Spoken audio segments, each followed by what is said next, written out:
Welcome to Read, Eat, Travel, Repeat, the book club and podcast with your hosts, Sarah, Kit, and Marianne, three friends who talk about all things books, food, and travel.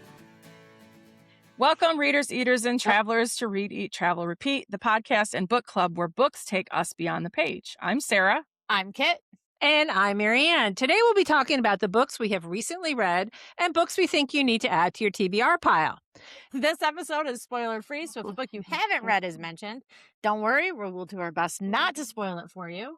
And, as always, we are adult readers who will say adult things. Sorry, Yep. not sorry. Yep. My bad. And the school year is officially done for all three of us. So Yes. It is. Hallelujah. The school year is done. back to my sailor mouth when I'm not in the class. Legit. Okay. Who's going first? Usually me. We feel like we usually go down the line. Okay. All right. So Go for it, Sarah. what have I been reading this month? What Okay. have you been reading? I've been reading a lot of 10th grade papers, so I didn't read as Ew. much. Gross. It was like it's paper time. I read Shield of Sparrows and Rights of the Starling, Devney Perry, which has really become a very popular pseudo-romantasy. It's takes a while for anything to actually happen. So Right. it's really more fantasy. I absolutely loved them. Cannot wait Oh, nice. Oh, that's for cool. the next one. Yeah. The world is so interesting. And the second book follows the path of two different people from different parts of this universe they're in. And then it meets, of course, and you're like, whoa, did not see that coming. Yeah. And now we have a third book coming and I cannot wait. It was really, I listened to both of them on audio. They were fantastic. No idea when the next one's coming up, but I remember hearing about it and I was kind of like, oh, I don't know. Like there's a lot of fantasy out there right now that I'm just kind of like, it just seems overdone. Yeah. Like, how are you going to come up with something that's different? This was totally different. Totally That's different. awesome. Loved it. Obviously these summer storms are book of the month. And then I listened to Cash. Did you like it? Did you like it? Yes I and have no. feelings. Okay, good.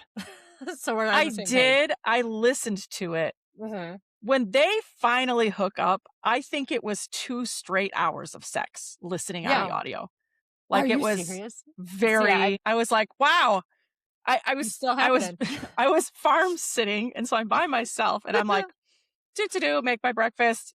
They're having sex and I'm like making breakfast. And then I go and clean stalls and they're still having sex. And then I'm like feeding and and I'm like, all of a sudden I'm like, I've been listening to this for like an hour and a half. Oh my So it's God. been nonstop. Like you'd have like a reprieve of like a page or something. And then So they I go do read it. something. And then I just felt like it was like, wow, I am still listening and they're still having sex. I wonder if because I didn't feel that way when I was like reading it. I was at a Okay. horse show, so I was like in the Okay. RV reading it. So I wonder if I just skimmed. Like, you know how sometimes you're reading, you're like, and here we go. And here we go. Like, I wonder if I because I don't remember feeling that way. I remember feeling like it's a good book. I don't want to take away. It was from the fact cute. that It it's was a good super book. cute. The premise is cute. I And it's a thought that good maybe series, but the focus was a little bit more on the sex than the story. yeah. And it If also that makes felt like a sense. little formulaic. Like Yeah. I was like, Yeah. oh, but worth a read. Like it wasn't a bad Yeah, book. it was necessarily, it's free on Audible, I believe. uh-huh. Part of Kindle Unlimited. So I was like looking for something to listen to and I'm like, oh, I have this. It sounds fun. I'll listen to it.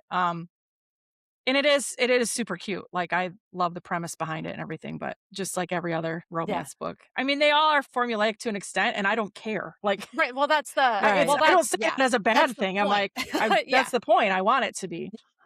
Yeah. I hate one of the tropes. It was a pregnancy scare trope. Yes, I hate And I hate that. Ugh. And I started to think what bothers me sometimes about romance is that they put in a pregnancy scare. And I get it because she was on the pill. Yeah. But she had unprotected sex. Yeah. And her period was late. And part of me is like, are they writing like that because they want to prove to people, hey, you still can get pregnant? Like, Yeah, it happens. if you're not, which I appreciate, if like kids are reading, Right. young kids are reading this or whatever. Right. But also I was like, do we have to do the, I And don't I also, the other thing I started to think too, that since the 80s, you're worried about STDs.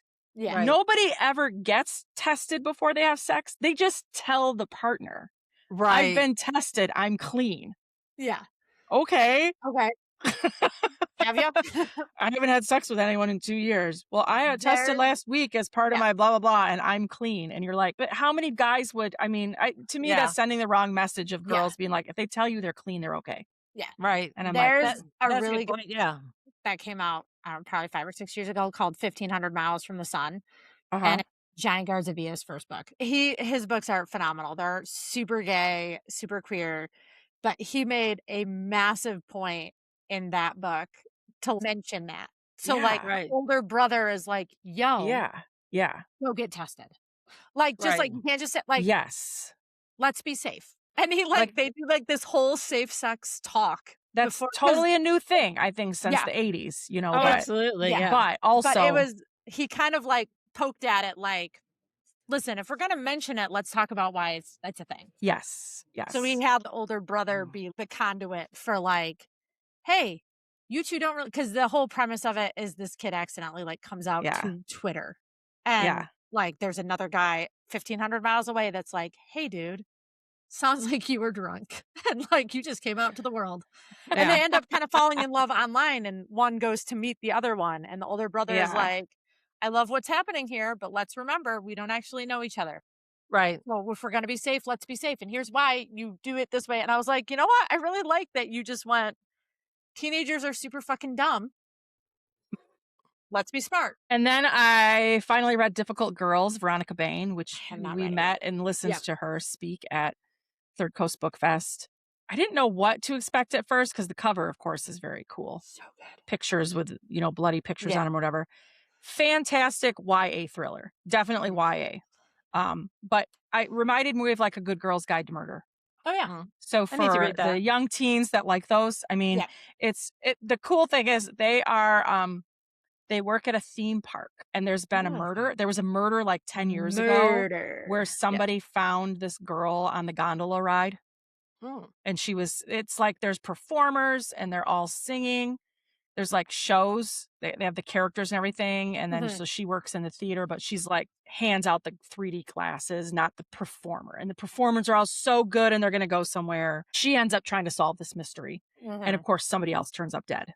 Yeah. So it's very much, like I said, Good Girl's Guide to Murder. But I loved it. I am going to recommend this to our school library because I think it's one of those good border, kind of gory, but also kind of not. Yeah. Right. And then I read Reliquary, which I've been reading that looking this forward week. I can't to. wait. It's an arc from Hannah Witten, her new one coming out. And Hannah writes all over. Mhm. She, her last series was Romantasy. I think I'm trying to look. There was another one she wrote too, which I think was just a straight up romance. Like she's kind of all over. Also met her at Third Coast. So different than anything I have ever read in my life. Kit, you are going to good. love it. That's my. I have I'm camping this never- week, so that's my camping book. I don't think I've ever read true horror. This I was love true horror. horror. I love it. And I was like, I am here for it. Mhm. So creepy. Fascinated. She marries this guy, or no, she's engaged to the guy. He dies right away at the beginning. Something weird happens, and the family, who is super rich, they have invited her to their island. So again, a little bit of gothic, mystery yeah. island, and they're like techie, like they own submarines kind of thing. They have this. So the road disappears. It's only up certain times of the day. So like, again, high you're tide also kinda shit? trapped Yeah. on this island with these really creepy family members, and weird things keep happening, and she's not really sure. And I can't even say any more about it because it's so unusual. But I'm dying to know what you think, because I think that that's on it's right up your alley. But like I said, I don't think I've ever read like true horror like that. I love horror. Marianne would not like it. This is not a No. Marianne book. That's sure. all. We should each have a list on Bookshop that's like books Kit hates. Which and this already do. this Books is that not Marianne would hate. something I think I ever would have picked up on my own if I hadn't listened to Hannah talk and have her talk about it and go, okay, I'm intrigued. Yeah. The house is built into like the side of the rock and it goes under the water. And she's a little bit claustrophobic. So you have some of that stuff like going on too. It was real cool. Very different. Very, very different. And then the last one I listened to was The Return of Ruby Darling by Leanne Slade. And this is the second one I read from her. Last year, I read The Glitch, which was one of my top picks of the year. I think she is so underrated. The story, I mean, they're romances, yes, but her storytelling is so good. Like the plot is solid. So Ruby, as her best friend Nate, they were best friends years ago, and she left to travel, and they fell apart. And 10 years later, she's broken up with her fiance or whatever, and come back to this small town in England where she lives and is super depressed or whatever. And then somehow ends up, I'm trying to think why. She and her friend Nate, they kind of reconcile a little bit, but they haven't really seen each other in 10 years. They go on a road trip in New Zealand. Oh, wow. And I'm like, I don't remember why. I mean, they kind of do it for him because his dad is sick and his dad wants him to live. And so he's obsessed with Lord of the Rings. He wants to go see Hobbiton. He wants to go see all the places they filmed. They rent a van and they road trip New Zealand. And along the way, they reconnect. She learns more. Like I said, it's deeper. So she learns more about who she is. Yeah. And what she really wants. Like she was like a huge social influencer for travel. She and her fiance. Everything. And she starts to realize like it's so fake. This is what social media does. Right. So good. That And sounds fun. the whole time I'm listening to it, and she only has a few books out, and her audio is all Audible originals. So I don't even know how many of them are in print. But I'm just like, she's so underrated because I just think the plot is so believable. It's not like too much, you know, and it's still a good love story. So that is where I ended. Not as many, 7, but I mean, a lot of them still were. like way more. I know. I read 1 actual book, and then 2 were on my Kindle, and 3 I listened to. Like it was just because, like I said, by the end of the month, I was trying to grade papers, trying to finish the yearbook, trying to grade, I don't know, 75 To Kill a Mockingbird essays. So I read a lot. And I didn't put down because I missed a day, so technically I didn't, but Of Mice and Men. But I missed a day, so I can't count it. But I listened to most of it 3 times with my kids. So, all right, Marianne, what about you? Okay, so I was laughing because recently I saw like a thing on social media about like people who discriminate against audiobooks because the fact that, we're using a different sense to read them. What does it only count if you use your eyes? It doesn't count if it. That's So I hate that. It's so dumb. So I listed my books as sight read and ear read. So the ones I used my eyes for were as follows: A Business Casual by B.K. Borison. This is the series that takes place at the Christmas Tree Farms. It's number 4 in the series. Just a really cute series about a bunch of friends in this little town with this. So they're kind of interwoven. You could read them as a standalone, but they reference back to previous books, so it's better to read them in order. Just like a palate cleanser when you've read something more. It's not literature. It's just fun. This one is about the woman in the first book, her half brother that she didn't know growing up. Now they've become close, and this is his story, Charlie's story. Very cute. I read a book by Kristen Higgins. She writes a lot of quote unquote women's fiction, which I hate the term, but I like her books a lot. This one Kit would hate. If you'll notice. I saw that in the notes. I was like, yes. Because it made me cry. It's about one of the things I like about Kristen Higgins is that she writes about grown-ups. I mean, sometimes you read some of these like romances and they're about 20-somethings. And these are about a group of women who come back together for their 25th class reunion. They were best friends in high school, and now they had an incident that happened in right before graduation that estranged them all. And when they get back together, they find out that one of the women has early onset dementia. Oh. And so it's sad. It's sad, but then some of since there's 4 of them, there's like 4 different storylines though too. So yes, one of them is sad, but others of them are happy. And so it's one of those books that you'll laugh and cry also. And sometimes it it ended on a positive note, even though, her situation, Yeah. it's terminal basically. Um, but it still ended on a positive note, and I really liked it. I think that comes out, I believe, in September, but I Okay. loved it. I loved it. I like all of her books, but this one was really good. Then I read Yesteryear, which I've seen all over social media. It's about this like trad wife social media influencer and her backstory.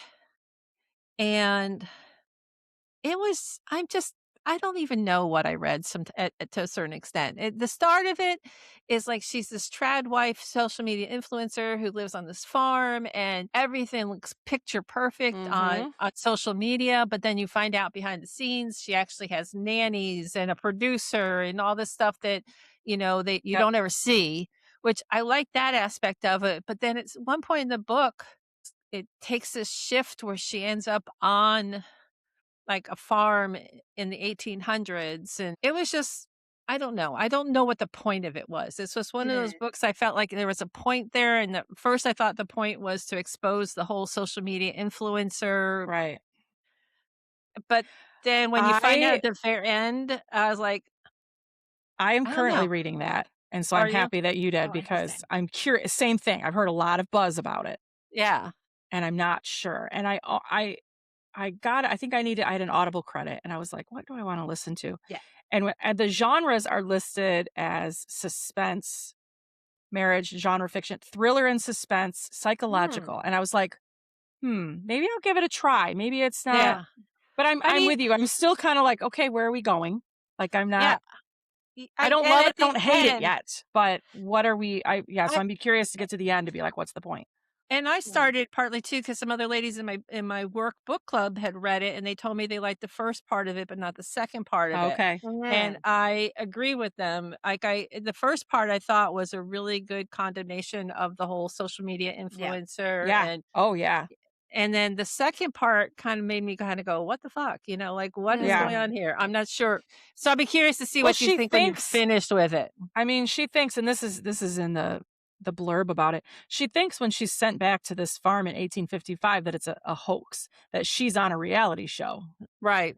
But it's like her house, Yeah. but not her house, like her Yeah. farm, and it's kinda that's where I'm at. Hmm. I think I'm It's at the part where she finally is maybe trying to fit in a little, and her kids call her mom, and she's like, "I'm not your mom." Like, she's trying to figure out why she's there. yeah. Interesting. It And was then we're kind of learning about her marriage, like, how she yeah. got to where she was in the Yeah, beginning anyway. and all is not as it seems, like Yeah. Yeah. and that part of it I thought was really interesting, like this whole Yes. idea of these like perfect couples and perfect houses and perfect families Yeah. and cooking your own food and how Hmm. so much of that's not real. Yeah. But then the ending just kind of confused me, so I'll be curious to see what you Yeah. think I when you're done. definitely Then I read Unapologetic Love Story by Ellie McNichol. This was an arc. It's set in England. It's about a woman with autism. And it was an really interesting insight into like the mind of somebody with autism who knows Mhm. that that's what they have and knows like women with autism are more likely to like to mask it. They know how to like adapt their social cues more than like Yeah, men yeah. do. So it was a really interesting look on the inside the brain of somebody with autism. Hmm. Um, funny for me is only because, as a former special ed teacher, we were always taught to use like person first Yeah. language. It's a person with autism, not an Mhm. Not an autistic. autistic Yeah. person, yeah. But probably between the fact that this is written by a author who admittedly has autism herself, Yeah. Okay. and it's also set in London, so they might use different terminology, but, Yep. like, a lot of times they refer to people as autistics, and I was like, Yep. so but, I mean, that's a me problem, not a book problem, but it was Okay, pretty good, interesting. pretty spicy, enemies to lovers, typical romance to a certain extent, that, you're gonna have the 3rd act breakup and all that good stuff. Yeah, yeah, Yeah. yeah. But it was definitely a good read. And I forgot the burning side. It's by Sarah Damoff. Another book that Kit would hate. This time it's the dad of a he has children and grandchildren that so he's like maybe 70, but he still has early onset dementia. Mm. Um, but at the same time, one of his children and her husband, they have a house fire, but then come to find out they're in the process of splitting up, but nobody in the family knows that. So they're having to go live with her parents while they're processing whether they're going to get a divorce. And I thought it was really good. Really enjoyed it. Okay, so Paper Ghosts by Sarah Addison Allen is an ARC. And it has some paranormal elements in it. It's about this girl that goes to live with her grandmother, and there's all these secrets in their house. And I got to the point at like 62%. And I was like, I'm over this. I really don't care what happens anymore. Okay. And I decided I was going to DNF it. And I even because it's an ARC, I got it from NetGalley. I even put on NetGalley, I was DNFing it. Then the next morning, I was like, you know what? I've only got, 38% left. I might as well finish it. It it just it felt like the paranormal parts of it weren't explained well enough. That it just and the character and it's one of those things sometimes when I see a book, there's a book I didn't like, I'd like to go through and read the other reviews to see if Yep. I'm just way out of Yep, field or same if other thing, people same agree thing. with Yep. me. Do they feel the same way? Yep. And one of the main things I kept seeing was that the characters just weren't likable. Like the grandmother has all these secrets. There's also a big time jump. Okay, it goes from like the grandmother's and part of this is probably because it was an ARC and it's on digital, that it wasn't as clear, that all of a sudden, like in part 2, or I think it was, that like the grandmother's a grandmother now, and she had just been a teenager in the first part. And it wasn't, I was kind of really confused because the girl's father, the grandmother's son, has the same name as his father. So I was super confused. Like, okay, wait, Terrence was her boyfriend, but now he's got a kid, but she's the grandma. It was really confusing. But I mean, it wasn't awful. It's just, I just felt like the paranormal parts needed to be more clear about some of like the special powers or whatever you want to say that some of the women had. And then another arc that I read, but I think it's been released now, is Love and Other Brain Experiments. From what I understand, I know I've only read one Allie Hazelwood, but I'm guessing this is probably kind of Allie Hazelwood adjacent, about two academics in neuroscience. They have a meet cute on an airplane where he's like needing to cut his abstract for a paper he's submitting down to 500 words, and uh, the flight attendant is looking for a doctor to help him, and not like a medical doctor, but and that's how they meet, and they really connect, only to find out that they've been having like this online war because he's super critical of her papers that she's published, but then they find, then it's like then they fall in love, but then there's of course there's a big third act breakup, and of course there's a happily ever after. I enjoyed it a lot. Like I said, a lot of science in it, but it wasn't like the science got really overwhelming, but it made you realize that the author was pretty damn smart herself, so obviously that's like her specialty, and she used it in writing this book. So I enjoyed it. Yeah. Okay. Then ear read, the books I read with my ears. The first one is a by multi-talented queen. I love that. Yeah. A man. Okay, in my head, I have seen this book online, and I thought it was a man called Ove. Nope, it's a man called Uwe. Uwe. Oh, Uwe? Really? I heard Uwe, Uwe. yeah. I would not. Or I I would think have it's said Uwe. Ove too. It could be something, because It's Frederick Swedish. Bachman, the author, is Swedish. Got it. And Ova, whatever his name, not Ova is eggs. But anyhow, he is a grouch. Oh my gosh, he is a grouch. And then you come to find out he's always been like that, but he's especially sad right now. And he wants to die. And then you find out why. And I felt like it needed more trigger warnings. Yeah, I could see that. but it was sweet and uplifting and also depressing. But I definitely enjoyed it. I enjoyed it, but it was still sad. But the end was redeeming. Yes. Have Do you you read it? think? Yeah, I read it when it came Yeah, out. I thought the end was it redeeming. was. Because It you're was. right. It's kind of sad. And then you're like, oh, like it Absolutely. reminded me of my grandfather, Oh, really? who's been gone for like 25 years. But um, when my grandfather died when he was like 94, he was so ready to go. Yeah. So he kind of Yeah. reminded me of like in a way, my grandpa kind of wanted to die too because he was in his 90s and all He his was friends were ready. gone and his wife had been gone a long time. So maybe, I mean, I get what you're saying about the trigger warnings because you're right. There was, but also Well, maybe I got it more because my grandfather was like kind of that guy.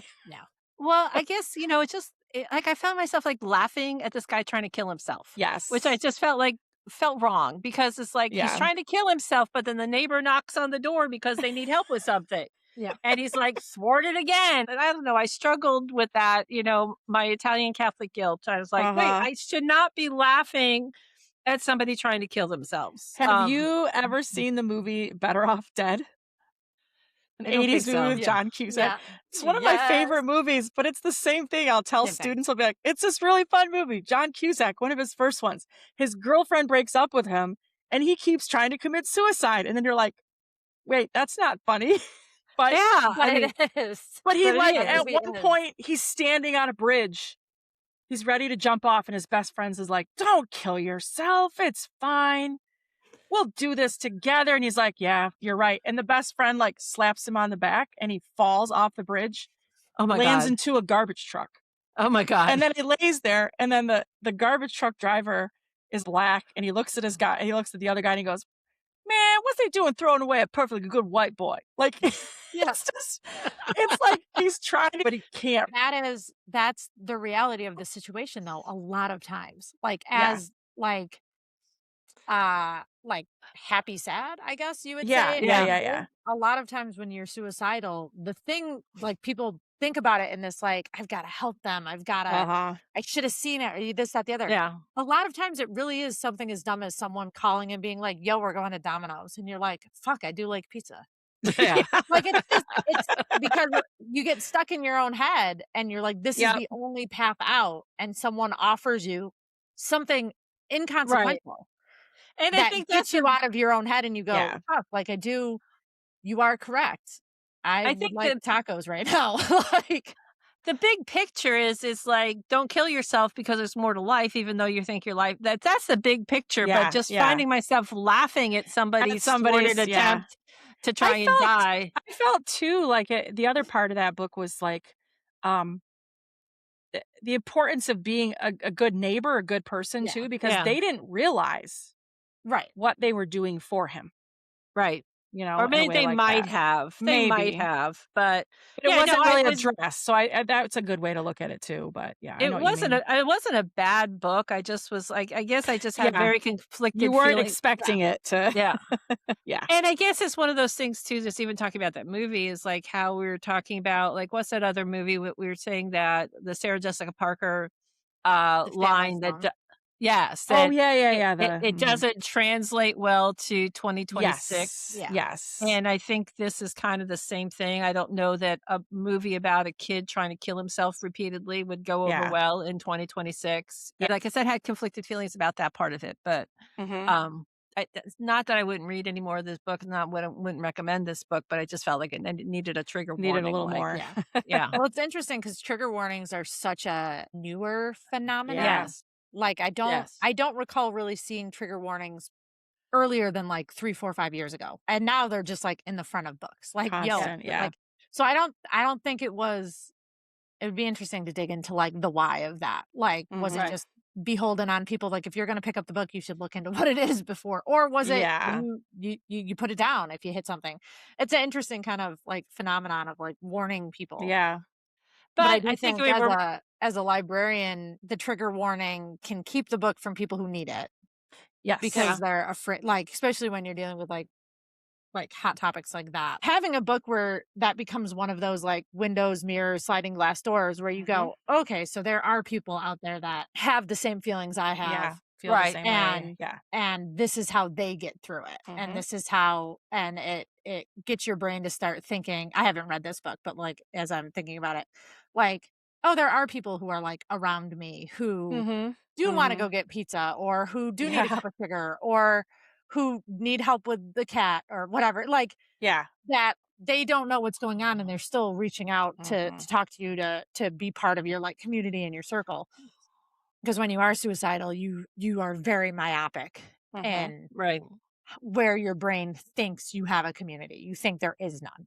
So when you Right. see other people in books going, like, books are a great gateway for people to go, Yeah. holy shit, there are other people out there who are going through the same thing. And if they can get through it, then I can get through it. Yeah. And sometimes when you put a trigger warning in front of it, it creates this barrier of like, well, I don't want to read about suicide, but Yeah, maybe I that's need to read true. about suicide.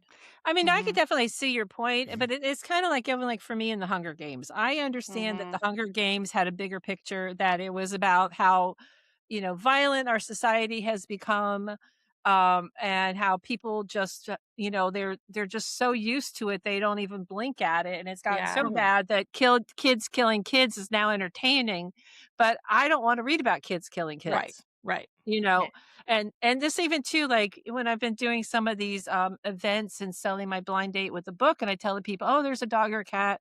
And a lot of people ask me, does the dog die? Yeah. Yeah. And because if his dog dies, I don't want to read it. Right. And Right. and Most people and don't. That's Most people the don't. Yeah. so no, I'm like, no, I would never intentionally sell you a book where the dog dies. Right. Mhm. I haven't read every one of these books, but nothing I've any of the like research I've Yeah. done on it. Yeah.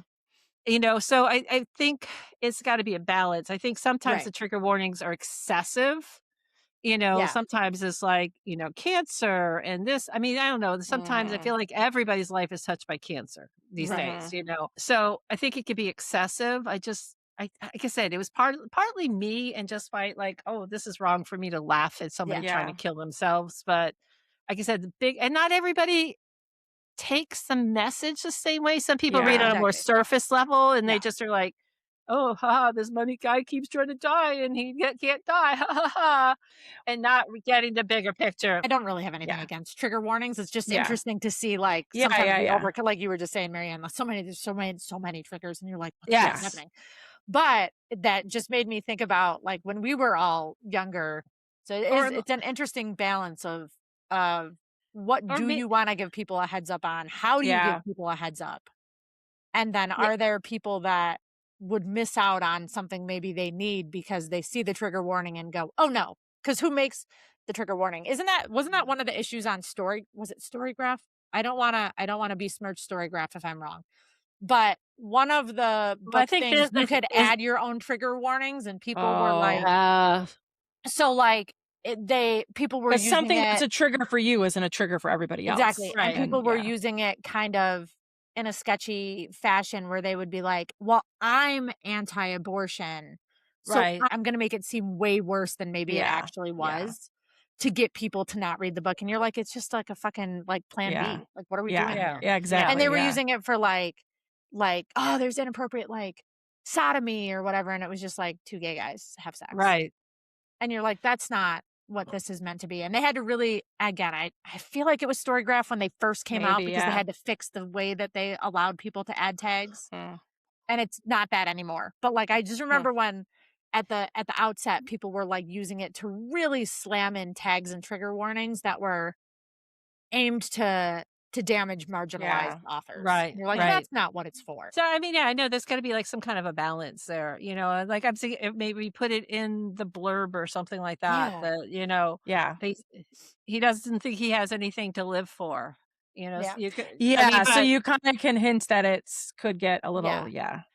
Yeah. Or so even that was like a instead of like the trigger warning list, like a blurb that's like, hey, this book does deal with these topics. yeah. Like, have at it. But like, I just Googled it, and the movie version of it is ranked as a comedy. And Mm-hmm. again, like, is Yeah. it really funny to watch somebody Yeah. try to kill themselves? Right. I mean, that's not if I went to a movie and I said there's a comedy and this man keeps trying to kill him, I haven't seen the movie, keeps Yeah. trying Yeah. to kill himself is it's Is that got really that, funny? it's that guilty laughter, like Yeah. when you laugh when somebody falls, even though you shouldn't be laughing because, Yeah. they could be hurt, and you like it feels to me, it feels uncomfortable. But Yeah. anyhow, Yeah. back on topic. I didn't realize that the Tom Hanks movie. Yeah, we're all over the place. Tom Hanks did like a remake of it Yeah. Yes. in 2022. But Interesting. they changed his name. But they changed his Otto. name. He's Otto now. So, yeah. They I were think like the the movie is just called Americans can't The figure out the way. Americans. Yeah. Yeah. So, like I said, it's a great book, and it's Mhm. very uplifting and hopeful. And like I said, that was the only thing that I didn't like. Not that I didn't like, that I struggled with personally. Yeah. Okay, the next one I Moving read on. or listened, the next one I ear read was Fatal Throne. By multiple authors and multiple narrators. It's about the wives of Henry VIII. My book club went to see Six, the musical about. Mhm. It's so good, and Yeah. I love it. and I just wanted to I took British history in college, but I wanted to refresh my mind. And this is told from the point of view of the wives. It's mostly YA, but some of it was kind of explicit about consummating the marriage and so on and so forth. But it was really good. It was very interesting. It was an interesting listen. I like the fact too that they had all the wives were represented as well as Henry. They got to see Mhm. their points of view. It was Yeah. real good. And then I listened to the Paris Match, which I know I've told you guys before that I love Mhm. Kate Claiborne. I think she's underrated. She, Emily Henry gets all the buzz, or Abby Jimenez. Nobody seems to Mhm. talk about Kate Claiborne, but I think her books are great. And the audio was one of those audios I just didn't want it to finish, because even though I knew how it was going to finish, I didn't want it to be over. Yeah. So I might have mentioned that before. As a matter of fact, I know I have, but I think that's That's a book okay. that we all could read, and because there's lots of eating and travel. It all takes place Ooh, in yeah. Paris. Yeah. Lots of food. And Griff, the main character, he has serious scarring, and you find out why he has all these scars, and he's constantly in pain. And so he's not like your typical, male lead. He's got Mhm. a lot more depth than just, he's handsome and Yeah. rich and whatever. So Hmm. anyhow, there's my books. What about you, Kit? So I listened to a lot of books again this month, and I feel like because May was the last month of work for me, it felt like it went by so fast. But also when I started looking at my book list, I was like, I feel like I read that book 7,000 years ago. Yeah. It just May really messed with my head this year. But I listened to 2 Frida McFadden books per usual, and I think this one might be my favorite, Dear Debbie, out of Really? all of them. Okay. It was recommended by one of my coworkers, Erica, Hi, Erica. months ago. Erica's the bomb. She has the best book recs, but she was like, you have to do this one. And it was on hold forever at the library, and it finally came course, through. yeah. And I was so excited. So Dear Debbie is exactly what it sounds like it's going to be. It's a self-help newspaper online. So Debbie answers these self-help emails. I don't want to give too much away because there's great twists in it, but it's one of these where you're not sure, is she actually answering some of these letters the way she's answering them? Ooh. Home Slice has some anger issues, and you're not sure what is real and what is her just venting. And as you start to piece it together, and then the end at the twist when you figure out who's who and what the fuck is happening, I literally out loud in my truck was like, holy shit, no way. And then I had to immediately be like, Erica, I didn't see it coming. And Frida McFadden is great at that, where every single time I think I've got it figured out, and then it's something totally bonkers, which is exactly what happens in Do Not Disturb. This is another good one. This one is definitely that cut off from the rest of the world kind of situation. Okay. And Do Not Disturb, this part is not a spoiler because it happens literally page 1. The girl has an abusive husband. She fucking kills him. And then she goes on the run, and she gets stuck in a snowstorm at this motel where nothing is what it seems. There's an old lady guest that lives there long term. There's a fortune teller involved. The main character guy runs the hotel. His wife has multiple sclerosis and is stuck in a room watching everyone through her binoculars. You have no idea who the good guy is, who the bad guy is. There's a sister involved. There's so much happening in this book. And I was super confident that I knew who the bad guy was. I was like, I know who fucking did it. There's a decade-old murder that happened at the motel. I'm like, I got this shit figured out. I was ready to go. And then right at the end, there's a twist. And I was like, God damn it. I was like partially correct, but like so wrong at the same time. I was like, I don't know what fucking Frida McFadden is on that she manages to get me every single time, but she does. But both of them are very good. But Dear Debbie is probably my favorite one that I've done so far. And then I did a lot of road tripping this month, like on the weekends, because Memorial Day weekend is when you start having like timed passes for Rocky Mountain National Park and make reservations for campsites. So every weekend in May, I did at least one night up in Rocky Mountain National Park because it was still first come, first serve. So you could just like pull in and find a camping spot. So I was in my car a lot. You Deserve to Know by Aggie Bloom Thompson was so good until the end. Oh, like, no.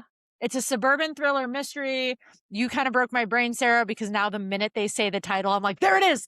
So like right at the beginning, there's secrets and like affairs happening. And the one guy's like, he's like super drunk and he's like, you deserve to know. And you're like, deserve to know what? And then you got to figure it out. It was so good. So at the very end, everything you think you thought you knew is like, haha, just kidding. I'm like, no. But I was like super invested in how that went. So then it feels like a throwaway. Like you just. Yeah. Like I just invested all this time in a really, really good suburban thriller. And then you went, just kidding. And like the end of Lost when they're like, just kidding. It's a dream. And you're like, what? And so I liked it until I didn't. Yeah. I was really mad about it. I did listen to Sunrise on the Reaping to dive into The Hunger Games. Marianne, we're going to talk about this more later. I read it when it first came out. Like I bought it day one. And I had reservations about Jefferson White as a narrator because he's an actor that I loved on Yellowstone and he has a very distinctive voice. And I had a hard time believing that I would buy him as Haymitch. I was wrong. He's good. He's perfect. He's the perfect narrator for this book. Did you read? You read it, right, Sarah? I've read it, and I want to listen to it now that you've said it. I've not read it. No, it wrecked me when I read it as a book. It was 100% worse in terms of like it was so good, but like listening to someone tell the story is a whole different level of emotional devastation. I can only assume that when I go actually see the movie, I will have to be carried out of the theater because the casting for this movie, which is one thing that I believe Suzanne Collins insisted on in all the movies, these are children, so they are cast as children. They're not teenagers playing down. They're not adults playing teenagers. Yeah. They are 8-year-olds playing 8-year-olds getting absolutely wrecked in the arena. Yeah. So it's going to be awful. I picked up on a lot more stuff in the book than I did in the audiobook than when I read it. And probably because I already kind of knew the story. So I was able to. And that's what I do all the time with audiobooks. Yeah, when you go to read it. Yeah. I read it first and then I listen to the audio because I pick up so much the second time through because you're not concentrating on all the little details. You can just concentrate on the story.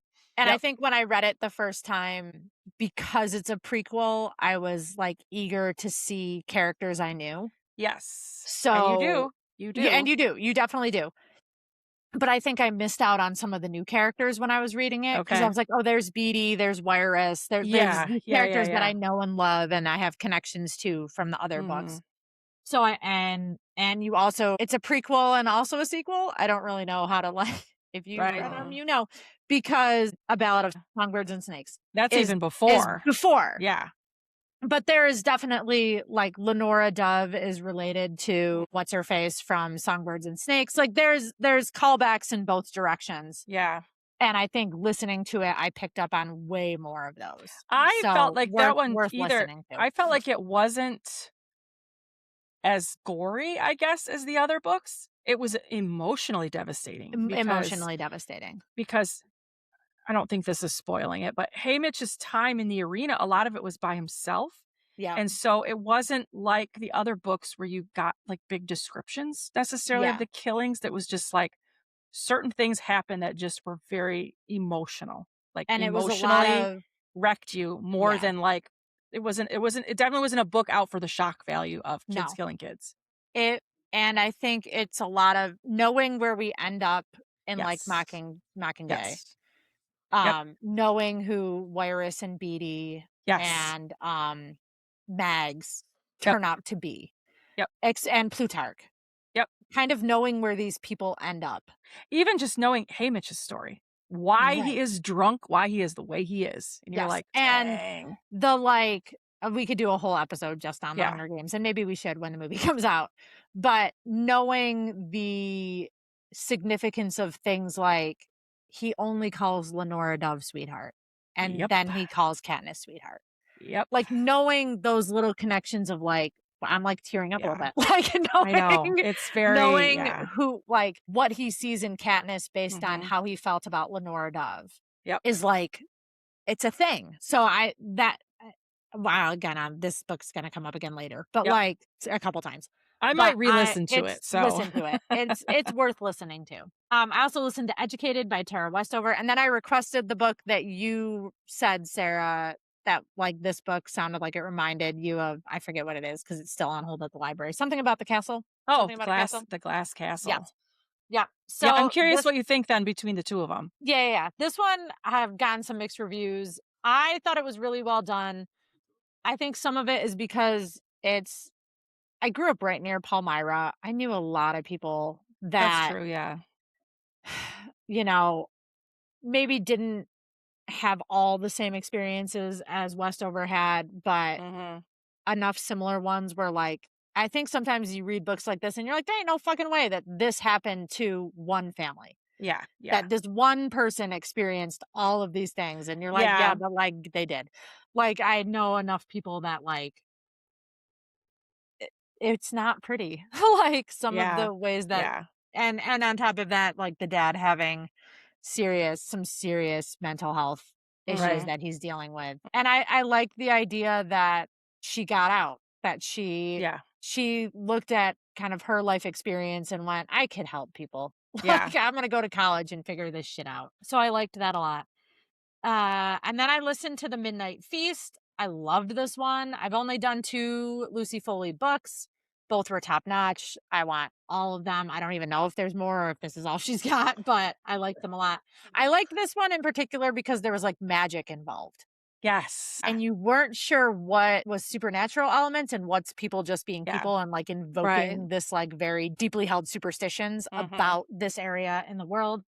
I did like the twists. I'm not going to give away the reveal, but there's like the Nightbirds is like a secret culty sect Mhm.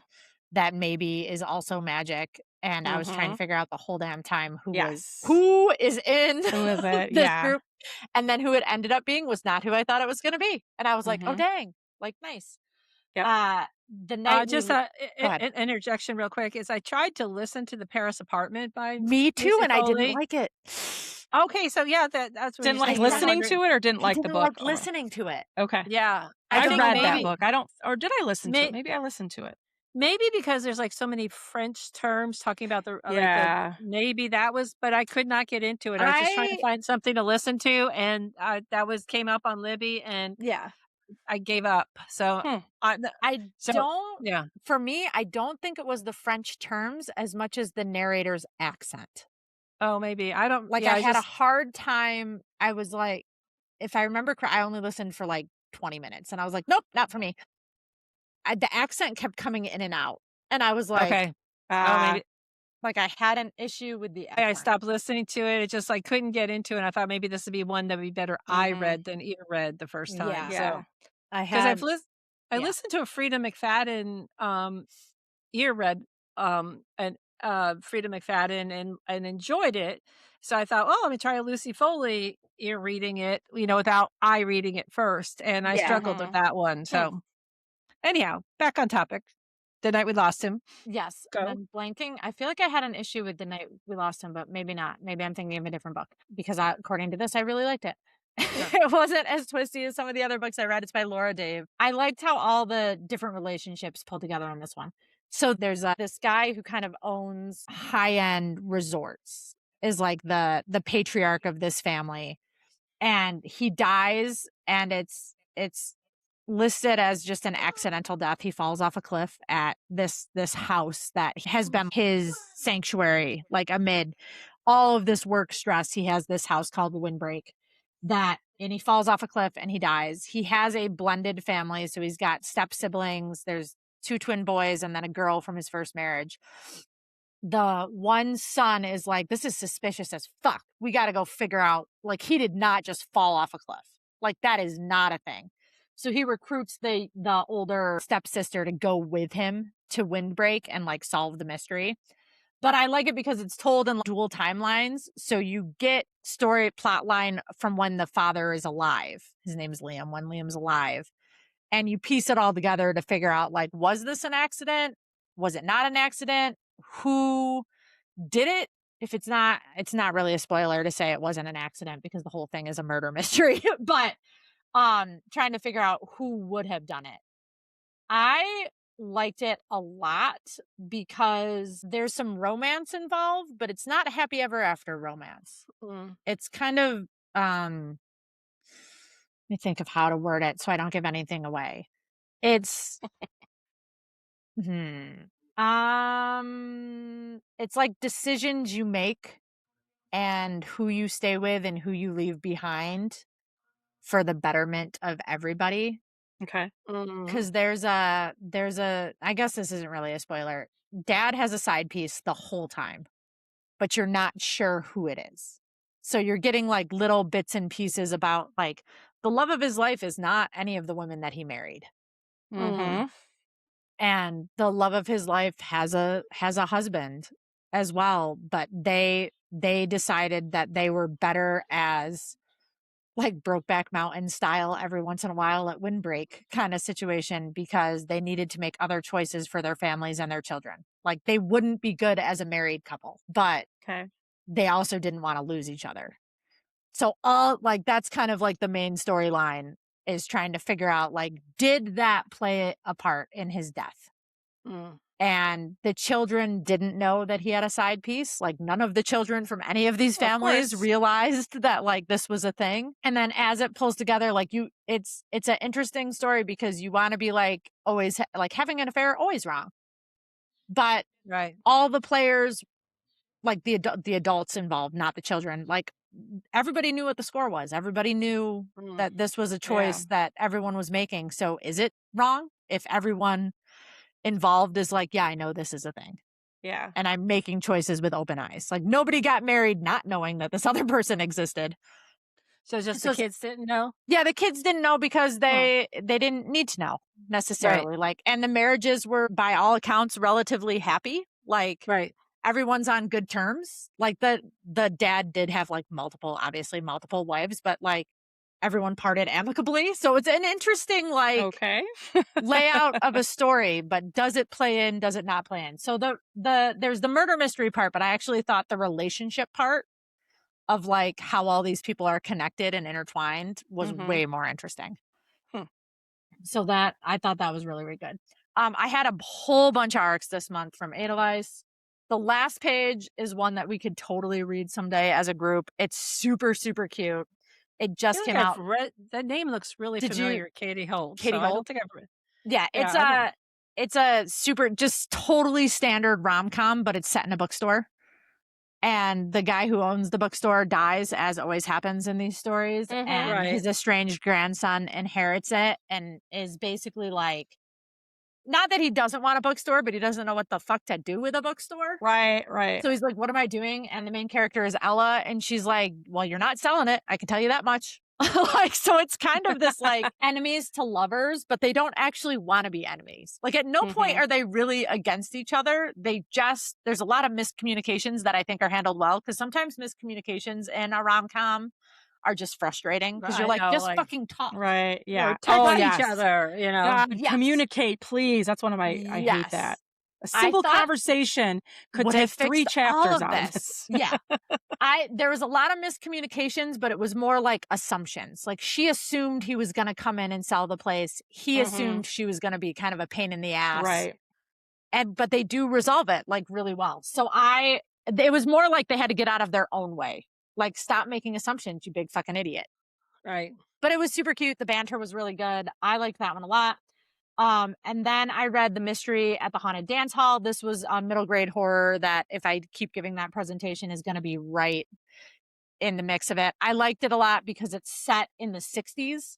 So it's got a really cool throwback. I sometimes, when you have these like sleepaway camp things and they're set like in modern day, you're like, just pick up a fucking phone. Like, Right. you have the internet. Like, Well, that's why we talked about this one time about whether some authors are purposely setting these things in times before technology because of that fact. Yeah.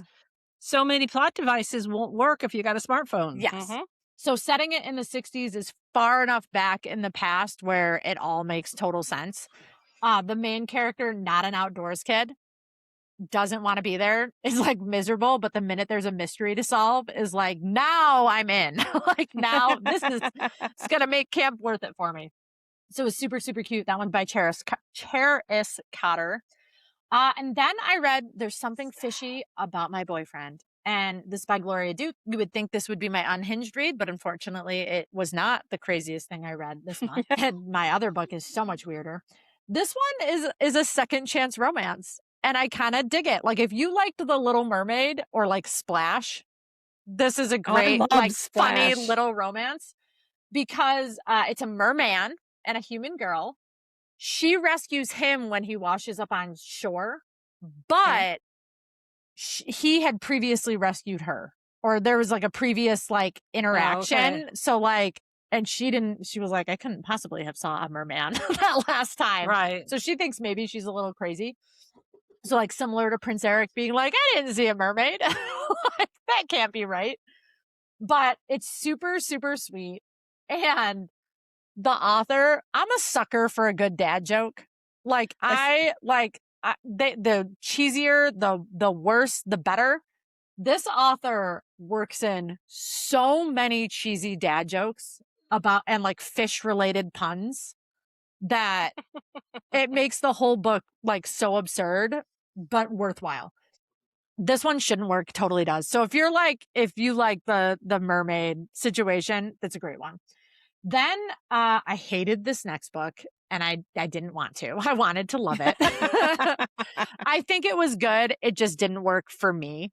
It's called The Lost Book of Lancelot by John Glynn. It also came out a couple weeks ago.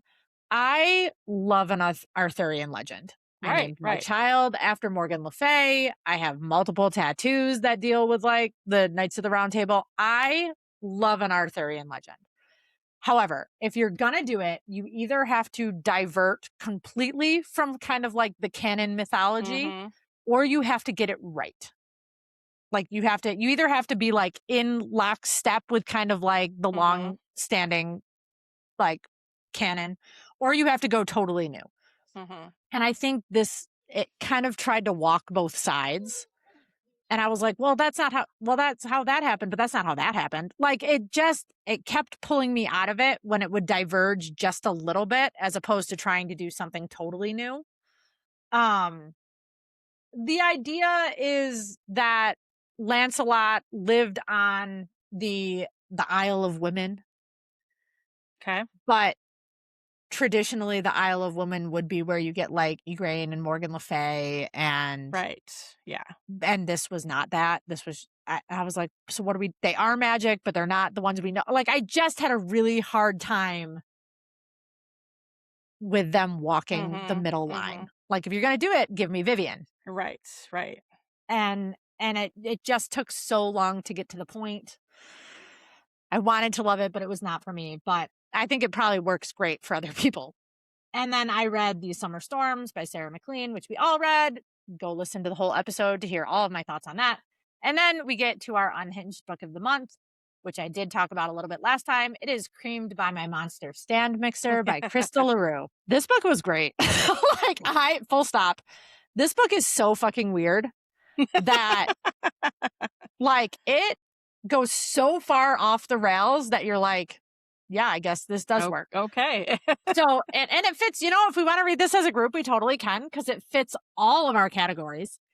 She's a baker. Our main character works at a bakery, and the guy that she also lives above the bakery, the guy that owns the bakery has to go out of town at the last minute. So he leaves her in charge. They have a little will they, won't they moment because she's like, ooh, he's super cute. And he's like, ooh, I like her. And they almost kiss, but then they get interrupted. And then he leaves like a cryptic message on the way out. He's like, if something weird happens, be careful. And she's like, the fuck does that mean? And it means that their stand mixer breaks and a new stand mixer arrives unordered. It just shows up at their door at an unmarked van, drops it off. And they're like, that's weird. We're not going to touch it. But then it starts vibrating and she's like, is it on? Like, what's happening in this box? And it's huge. She can't possibly pick it up all on her own. She finally caves because she can feel it vibrating when she's asleep in her bed. She's like, I should go downstairs and check this situation out. She opens it up and it looks like a totally normal stand mixer. And she's like, I can't get it up on the counter. It's too big. I'm just a tiny little girl. She's not really a tiny little girl, but she's like, I can't pick it up. So she goes back to bed. And then the next morning it's on the counter. And she's like, what the fuck? And then it starts talking to her in her brain. And it's saying some very interesting things. It can like read her mind and like feel that like she needs a hookup because she's got a big old crush on her boss and he left before they could kiss. And then it becomes a sentient stand mixer and then they get it on. So, it's so weird. And you're like, what is happening? But the thing that made it work for me, at least, is that the main character is also like, what the fuck is happening? Like she has so many reservations about what's going on. And at a certain point, it's just like, fuck it. Like, you know what? There ain't nobody else around. So let's do this thing. And again, similar to what was the one where they made like the guy could like grant wishes and then he just like made a turkey. The turkey one?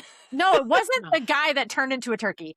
It was the guy that if he got off, he could, like he like granted come out wishes. Of his, like he got 100%. The toaster oven or whatever. It was like toaster oven. That's like very similar to Thanksgiving read, whatever that one was. I think the where turkey might have been the Thanksgiving read, and then this one was like the next one.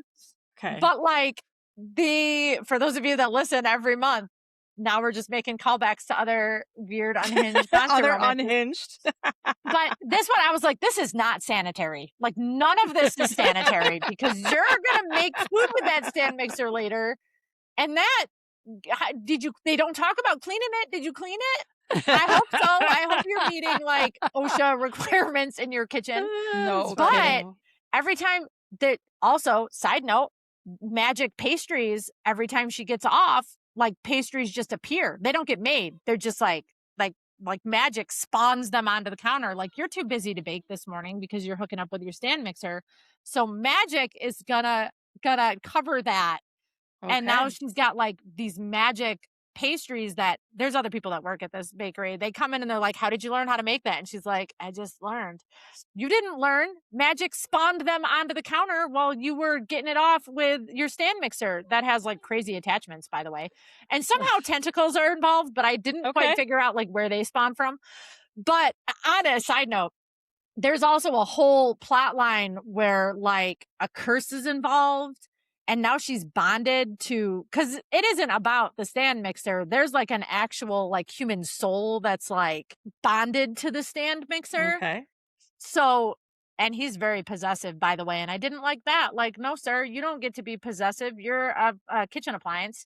But she enters into a contract with the stand mixer soul where she's like bonded for life. And then there's a sequel that I haven't read yet. But the boss comes back and is like, what did you do? And she's like, you left me alone and you knew this could happen and you didn't give me any context. You could have given me more than just like, be careful. You could have been like, hey, by the way, if you hook up with the stand mixer, you're bonded for life. It's very vampire coded on that front. Okay. But also they get lots of cool pastries. So there's a lot happening in this one. The second one involves a rolling pin of some I think. We looked it up last time. She's got crazy...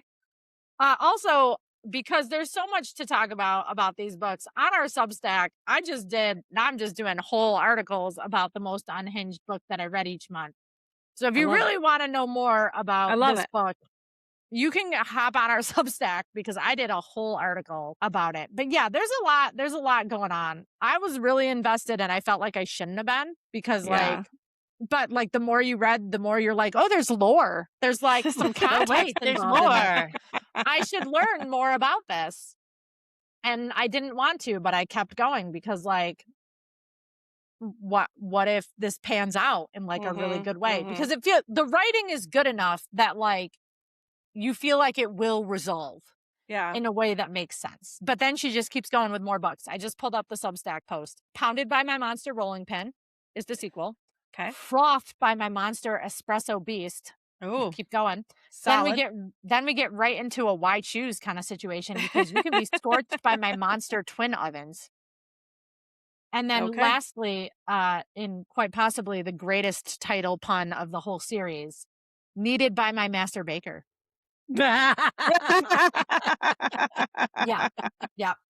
And these then. she manages to hit the fine line of like, they're super silly, super smutty. You're kind of embarrassed to be reading them. But then she also gets really heavy into the lore and like the magical sanctuary idea of like why this is all happening. Right. And you're like, why did you go so hard on the mythology, ma'am? Like, why are you making this make sense while also being like, it's a fucking stand mixer, yo. Like KitchenAid wouldn't do this. But she gets really into it. So you know what? Good for her. Crystal LaRue, top-notch friend. So yeah, that's my unhinged read of the month. And you could read several of these books more. That's a lot that we've read. It's a lot happening. So all over the map, per usual, from my books, from very serious nonfiction stories of abuse to romance and mystery and stand mixers. Per usual, all over the map. All right, moving on. All right, rapid fire questions. I have to make them rapid firing. Okay. All right, let's go. What character do you want to go on a road trip with? Sarah. Nate from, what was the book? The Return of Ruby Darling.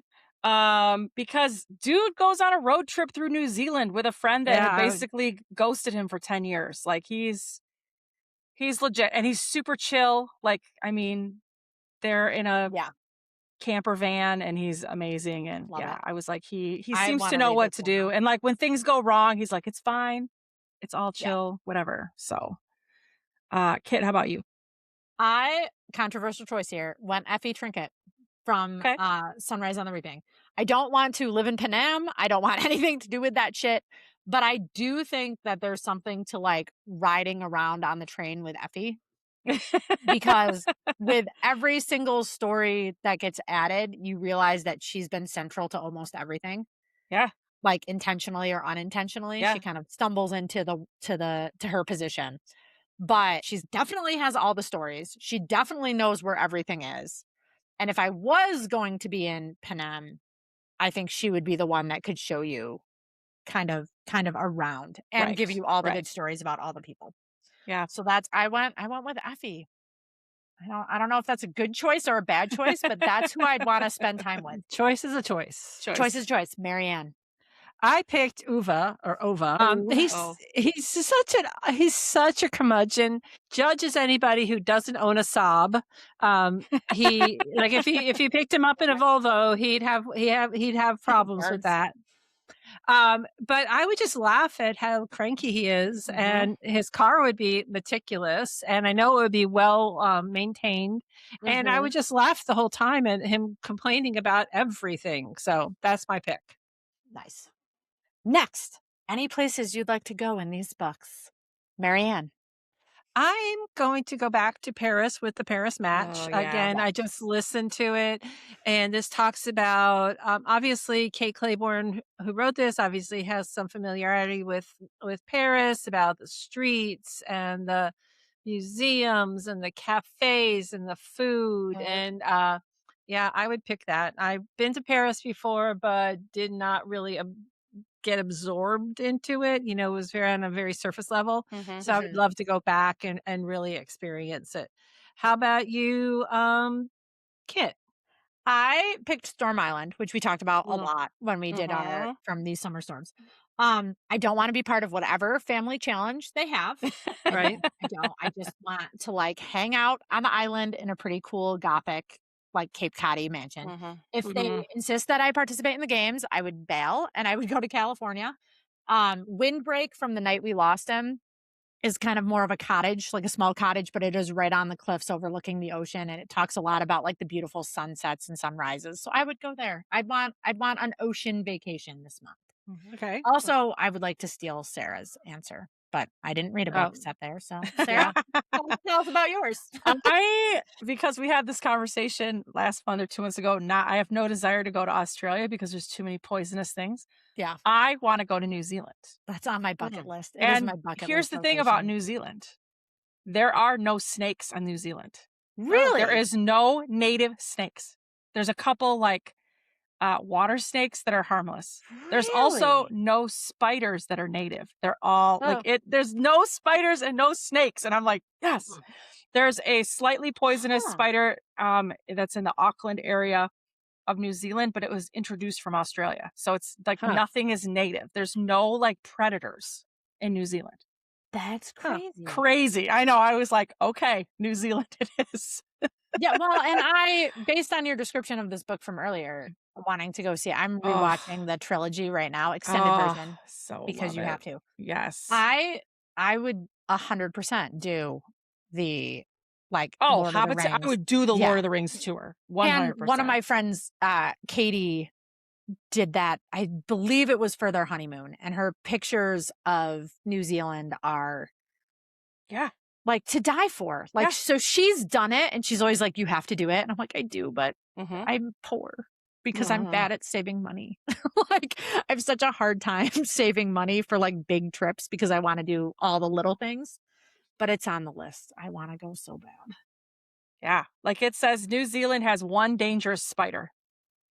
That's one more than Michigan has, because we have 2 poisonous ones in Michigan, and they're so rarely seen that it's not and that's what they say with this one. And there's not Colorado. We're like there's no like dangerous animals.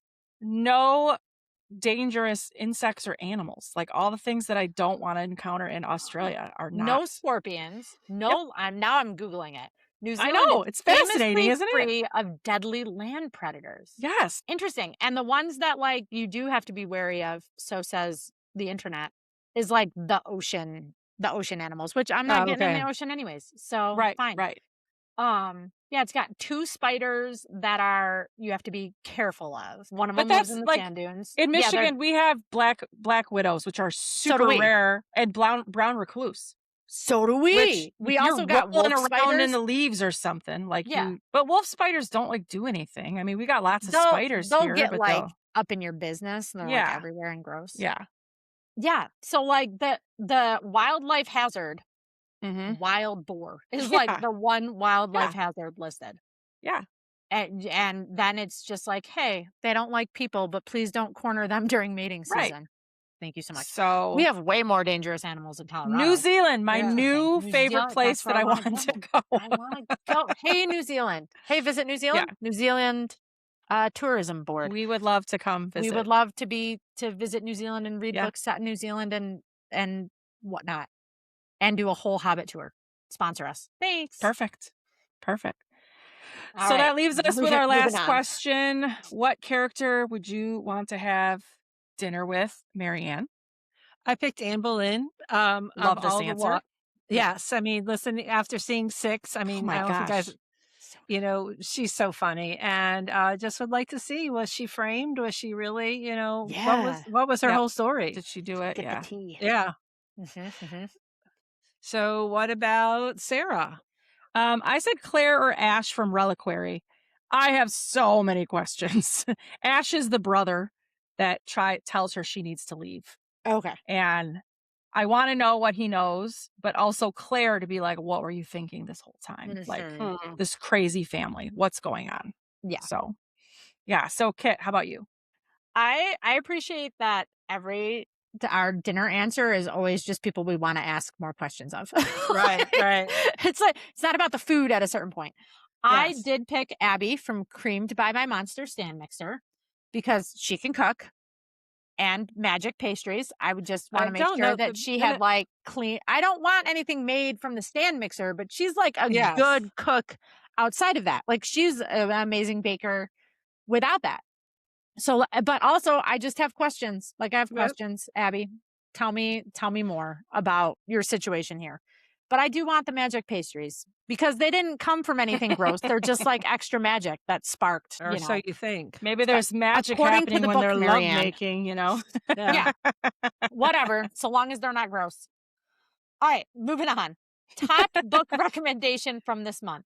Sarah has trouble choosing. I always have trouble. It's a genre thing. Yeah. When I read different genres, I mean, my top, I was like, it's got to be Return of Ruby Darling. Yeah. I just love that. But also Reliquary if you're into horror, and Rites of the Starling if you're into romantasy. Those are definitely top books probably of my year. So that's why it's kind of hard to totally pick. But Marianne, how about you? Going with Paris Match again. I know I'm pretty sure that was my one from last month. The audio was really good, so I would pick that one. And you, Kit? I went Sunrise on the Reaping. It was like not even a competition. Like this book is so good. Collins is magic. I don't understand that level of talent. I don't, and by all accounts, she also seems to be like an amazing person. So good for her. And I like the idea. She has said in the past that she only writes when she has something to say. And I like that as well. And there's a lot being said here that connects to where we're at. As a country. I was going to say, I'm sure it's interesting that she wrote that original trilogy years ago, and now it's like, I'm going to write another. Especially when you think about the idea of spectacle as messaging. Coming up on 250 here with a UFC dome being erected at the White House. There's the event that is happening, and then there is the messaging surrounding the event. And there is the who gets to attend the event, like who is the product and who is the audience. My God, yes. There's definitely a lot of parallels that she could not possibly have known while writing the book, because obviously the book came out over a year ago and we did not know that we were going to have I mean that's the thing, like it's not like a UFC cage fight at the White House, but that is essentially what Sunrise on the Reaping is about. Is, you know, it's a quarter quell, they've had, you know, X number of years, it's the second quarter quell, so they've had 50-ish years of reapings and Hunger Games, and there is starting to be pushback, and it is important that they send a very specific message to the people watching. And what is that message? And Suzanne Collins obviously knocks it out of the park because it starts with the reaping and Lenora Dove, because there's at the right at the outset, Haymitch is not the one that is reaped first. Whoever is reaped first is killed. And because there's some sort of uprising happening in 12. I forget the specifics. The mother tries to shield the kid that gets shot. Lenora Dove goes to help her. Haymitch goes to save Lenora Dove because he loves her, and is essentially reaped without being drawn because he interjected himself into a situation. He's like, great, you're taking that kid's spot. Like, good for you. Thank you so much for putting yourself out there as punishment. You are now going to be reaped. So it's messaging upon messaging upon messaging from Suzanne Collins. Again, that if you speak out, you will be punished. I don't think it's spoilers because the book's been out for so long and the movie is coming out soon. Beatty's son is reaped to punish Beatty for insurrection. Snow isn't going to punish Beatty outright. He's going to make him watch his son die. Which we know he does from previous books. He does. Right. So he, like, we know that Beatty survives. We know that Beatty, you know, continues to try but it takes 25 more years. Like, this is this book shows you the long game of like, when there are people in power that are using that power. You know, Suzanne Collins too is kind of a recluse. She is. She does not do public appearances. She does not. I don't know that she's ever done a signing, to be honest. No. And this day and age, can you blame her? I know. I mean, if she's writing political commentary in the form of YA books, you know. I remember that from back in our Twilight Mom days. days, even Yeah. like working with her publicist Sheila at Scholastic. And Sheila was like, yeah, she doesn't. Yeah, and she doesn't Sheila do was always like, social media. we can get She you anything, doesn't- but I can't get you a session with Suzanne Collins. She doesn't Yeah. do them. And I was like, okay. Right. Good for her. Yeah. She doesn't do social media. Yep. She doesn't. No. And I think it was an interview where she kind of was speaking to that when she said, when there is something important that I need to say, it will be a book. Mm-hmm. But she also has this kind of sidebar. She has a whole other series that my upper elementary school kids, Gregor the obsessed with. Overlander. Oh, Loves those. Very different. Yeah. Very And that different is series. a different, like, I feel like the Hunger Games world and the Hunger Games series is for a very specific purpose. Like, it is a story that she felt compelled to tell, but also is important to tell. Yeah. And Gregor the Overlander is a totally different ball game. And it's wild to me that she, kind of knocks it out of the park on both. But I think Sunrise on the Reaping, per usual, is super, super timely. And if you are someone that was very into the Hunger Games, seeing why Haymitch is the way Haymitch is kind of devastating. And I think it'll be even more so when it hits the big screen. Same. I think it's going to be like horrific Yeah. in a good way. But I think it's there's no way for it not to be. Yeah, I agree. Yeah. And I think even when, Songbirds and Snakes had a completely different messaging because of who I'm blanking on the main character, the girl's name. I can't. Lucy Gray. Lucy Gray. Yep. There's a moment in Sunrise on the Reaping that I did not pick up on as heavily when I was reading it versus the audiobook, which is how Snow is able to get into Haymitch's head so quickly because he also loved a girl from 12. And in the book, I was like, uses that against people. Yeah. In the book, when I read it, I kind of went, well, obviously, that obviously clearly makes sense. But when you listen to Jefferson White's narration of Haymitch realizing, because when Snow says it, he's like, well, I guess he's like the president and he's probably got eyes everywhere and like he's probably manipulating me. But when you listen to it and Jefferson White is kind of talking through Haymitch realizing, no, it's not that Snow had extra information. It's that Snow also loved a girl who had a color in her name and sang like a bird. Like, it hits differently when you hear it versus when you read it. You're like, oh shit. Like, yep. I might have to listen to that next, but anyway. I liked reading it, but I really, really loved listening to it.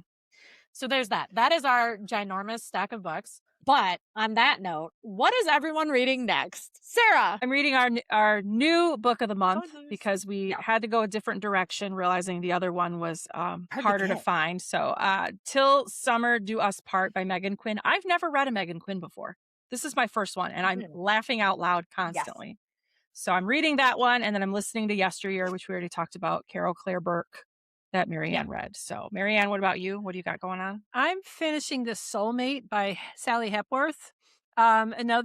She's Australian, another thriller, mystery, lots of different storylines all coming together. I've got like 15% left, so you can tell I'm reading on my Kindle, and I'm really curious to see how it's going to end. And you, Kit?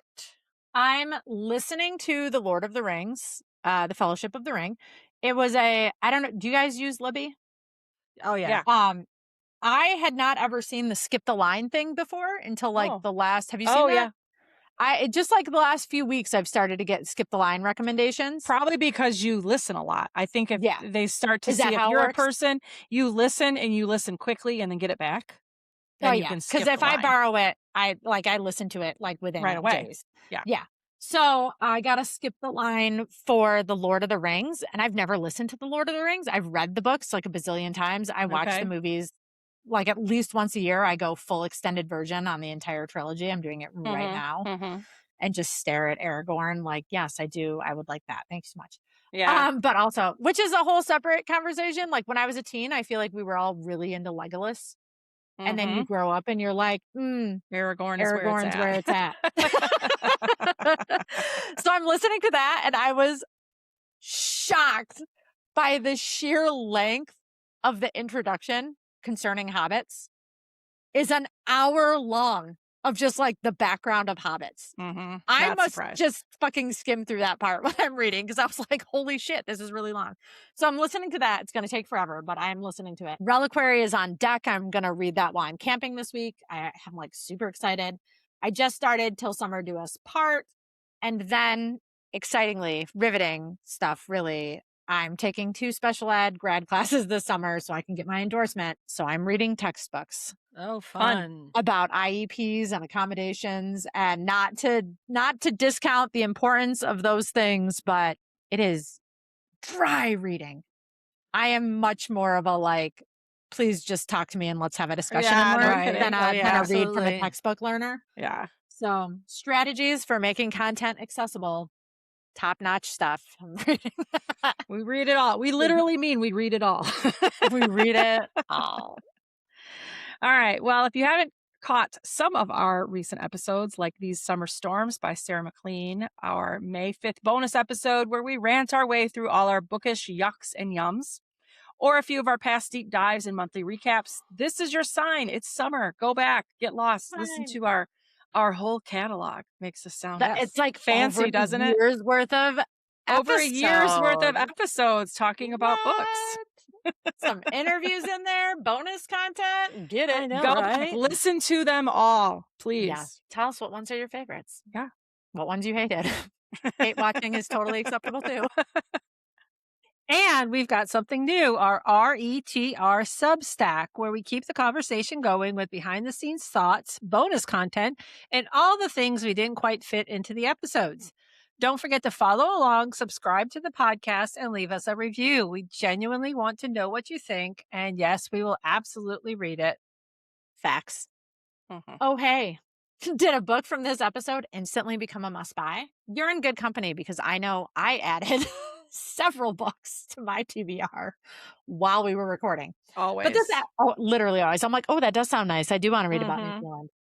This episode features all of the books we read last month. And if you too want your TBR to grow exponentially, all while supporting independent bookstores, you got to hit up our bookshop.org storefront. You can shop the titles we talked about today, plus all of our featured books from the past year, some extra special pre-orders, and if you are so inclined, you may shop a list of books that I hate, curated by Marianne. I feel like this is like pick your fighter. It's a pick your fighter kind of situation. Like, do you want to read books that Marianne loves and Kit hates? Like I would, like for me, I hate the Hunger Games because they make me sad, and you hate books about grief. They make you sad. So you could hate read to your heart's content. There you go. On our bookshop.org and support independent, or just be like, I dislike every book that Kit talks about because that's weird. I don't like weird books. I want normal books like Mary. I don't have a problem with weird books. I mean, I don't hate them. I just hate books that, I don't know. We could do a whole episode just on books we hate, but that are really good. So anyways, you can shop lots of books on our bookshop.org. You can hit up our website. The link is right on the front page, along with links to our Substack, to our Etsy page, to all of our podcast episodes, to all sorts of events that we've been to. And you can go right to the website, bookshop.org/shop/RETR-book club. Whew. Just go to our website. The link is in the bio. But anyways, you can shop there. You can shop smart. You can shop indie. And you can read recklessly. Man. So until next time, keep reading. Keep exploring. And don't forget to pack the snacks. Woo!